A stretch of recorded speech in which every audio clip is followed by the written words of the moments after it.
बिस्मिल्लाहिर्रहमानिर्रहीम। अस्सलामुअलैकुम नाज़रीन, तमाम तारीफ़ें ज़ाते पाक की जिसने ये कायनात तख्लीक की और दुरूद व सलाम आखिर ज़मान नबी हज़रत मोहम्मद सल्लल्लाहु अलैहि वसल्लम की ज़ाते पाक पर जिनकी वजह से ये कायनात तख्लीक की गई। नाज़रीन, आज की वीडियो में हम बात करेंगे बैरिस्टर उस्मान खिज़र मांगट साहब के, साबिक़ वज़ीर दाखिला शेख रशीद अहमद की, इसके साथ साथ अल्लामा साद हुसैन रिजवी साहब के, जिस तरह से उनका आज एक इस्तकबाल हुआ है। कहाँ पर? पाकिस्तान के लोहार हाई कोर्ट में। आप सही नाम सुन रहे हैं, क्योंकि ये लाहौर की वजह इसका नाम लोहार रखना चाहिए, क्योंकि ये अमीरों के लिए तो ऐसे समझें कि लाहौर होगा, ये गरीबों के लिए एक लोहार हाई कोर्ट है। जिस तरह से लोहार लोहे से काटते हैं और इसी तरह ये इंसाफ के कातिल इसके अंदर बैठे हुए हैं जो गरीबों को काटते हैं, और अमीरों को ये बिल्कुल ऐसे समझें कि सोफे पर बिठाकर इंसाफ फराहम करते हैं। तो ये सारी की सारी जो डिटेल है वो आप लोगों के साथ इस वीडियो के अंदर शेयर होगी। चैनल पर नए हैं तो इसको लाजमी सब्सक्राइब करें, वीडियो को शेयर करें अपने दोस्तों के साथ, अपने रिश्तेदारों के साथ, ये आप सबसे रिक्वेस्ट है। सबसे पहली और इम्पॉर्टेंट बात नाज़रीन, साबिक़ वज़ीर दाखिला शेख रशीद अहमद, इनकी आप यहां पर एक वीडियो भी देख सकते हैं कि ये एक केक काट रहे हैं। क्या कर रहे हैं? केक काट रहे हैं, क्योंकि आज इनकी क्या थी, एक सालगिरह थी, और इस सालगिरह के मौके के ऊपर इन्होंने ये अपनी वीडियो बनाई, इसको पोस्ट किया किसके ऊपर? अपने ट्विटर अकाउंट के ऊपर। मैंने वहां पर इनकी ये वीडियो देखी और फिर वहां से इसको मैंने डाउनलोड किया।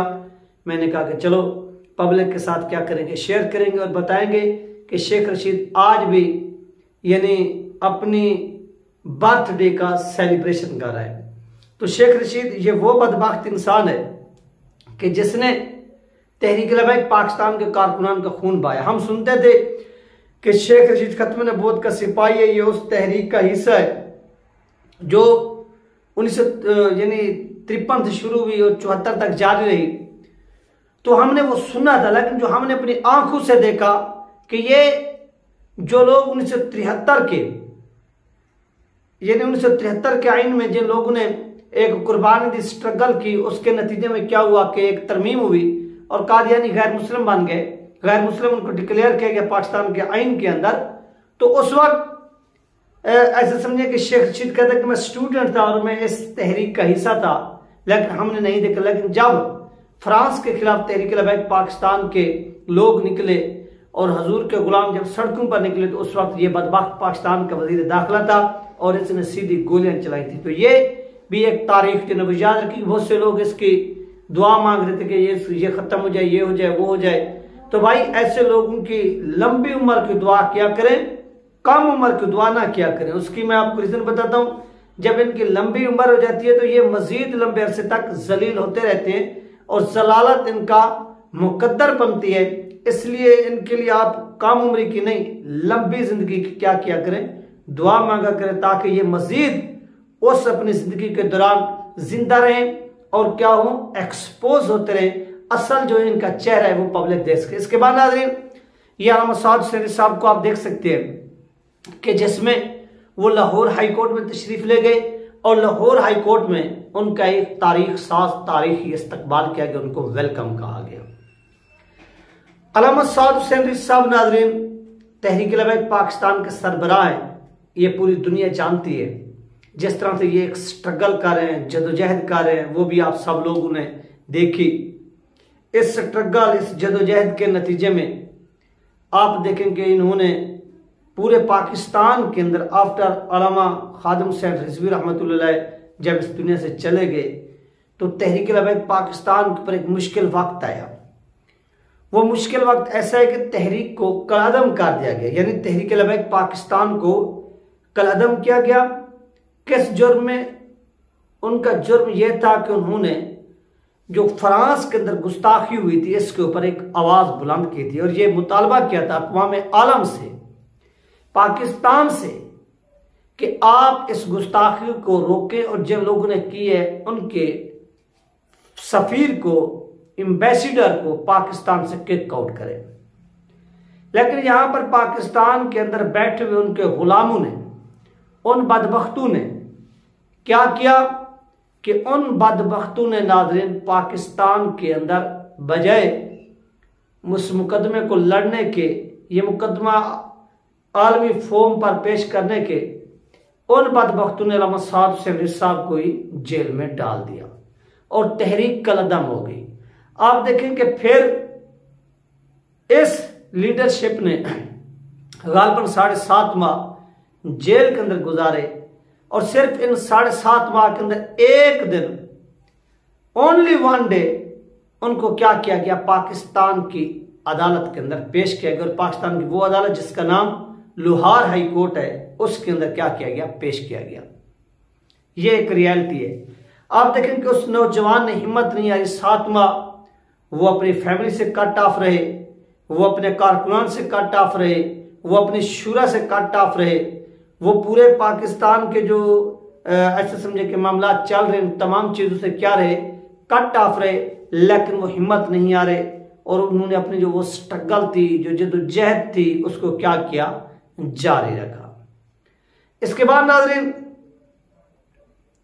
आप देखें कि आज अल्लामा साद हुसैन साहब इसी लाहौर हाई कोर्ट में कॉन्फ्रेंस से खिताब कर रहे थे। उनका तारीख साथ इस्तकबाल किया गया, पूरी दुनिया ने उनका ये चेहरा देखा कि आज वो लोग जिन्होंने इनको जेल में डाला, कलअदम किया, आज उनकी पार्टी को आप देख लें या उनको खुद को आप देख लें कि वो दुनिया के अंदर इबरत का निशान बन चुके हैं।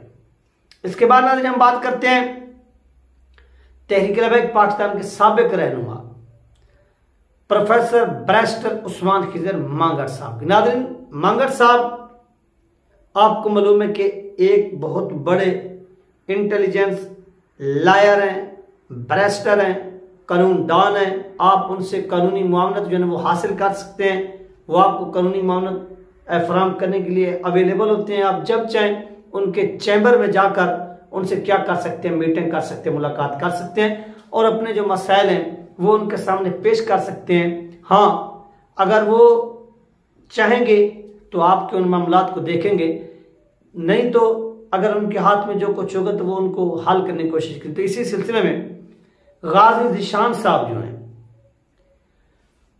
उनके ऐसे समझे कि रिश्तेदारों ने, उनके चाहने वालों ने, उनकी फैमिली ने राब्ता किया है प्रोफेसर बैरिस्टर उस्मान खिजर मांगट साहब से, बल्कि उनसे मुलाकात की है और इस मुलाकात में बैरिस्टर साहब से ये रिक्वेस्ट की गई, ये गुजारिश की गई कि सर आप हमारा जो यानी ज़ीशान गाजी साहब वाला जो केस है इसको आप देखें, इसको आप हैंडल करें। तो बैरिस्टर उस्मान खिजर मांगट साहब ने ये ऐलान किया कि आज कि वो इस केस को आप देखने जा रहे हैं। वो इसको क्या करेंगे, देखेंगे, फाइट करेंगे कोर्ट के अंदर और इंशाअल्लाह बैरिस्टर साहब इसको लास्ट में वो सक्सेसफुल बनाएंगे। इसकी मैं आपको 4 मिसालें देता हूं।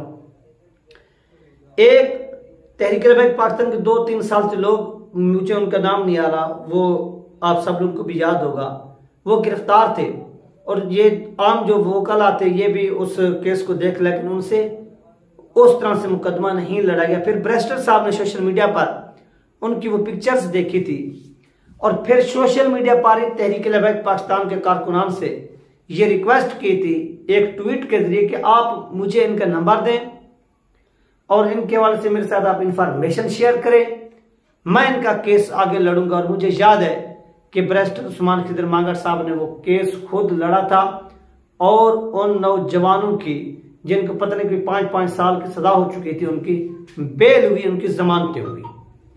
तो इस तरह के जो लोग हैं इनको मरकज के अंदर एज ए लायर या एज ए कानून दान के तौर पर रखा जाए और बैरिस्टर साहब को वापस तहरीक में लाया जाए। उनको उनका तहरीक से जाना यह कारकुनान को एक धचका है। हाँ, आपस में इख्तिलाफात होते रहते हैं। हम एक फैमिली आप देखेंगे, कभी वालिद साहब बच्चों पर नाराज हो जाते हैं, कभी बच्चे भी ऐसी फरमाइश करते हैं कि जिससे क्या होता है कि वालिद साहब बच्चों से भी, बच्चे वालिद से, तो ये सिस्टम एज ए फैमिली बात ऊपर नीचे हो जाती है। लेकिन इसका मकसद नहीं है कि हम अपने कीमती लोग जो है वो खो दें। आज भी टाइम है कि बैरिस्टर साहब का वेलकम किया जाए, उनको मनाया जाए और मनाकर उनको दोबारा पार्टी में लाया जाए। उनको एक बहुत बड़ा ओहदा देना चाहिए ताकि वो पूरे पाकिस्तान के अंदर तहरीक का काम कर सकें और तहरीक के लोगों को मुतहर्रिक कर सकें। ये 3 दिन अपडेट जो आपने साथ शेयर किएगा, अपना ख्याल रखिएगा। मिलते हैं नेक्स्ट वीडियो में।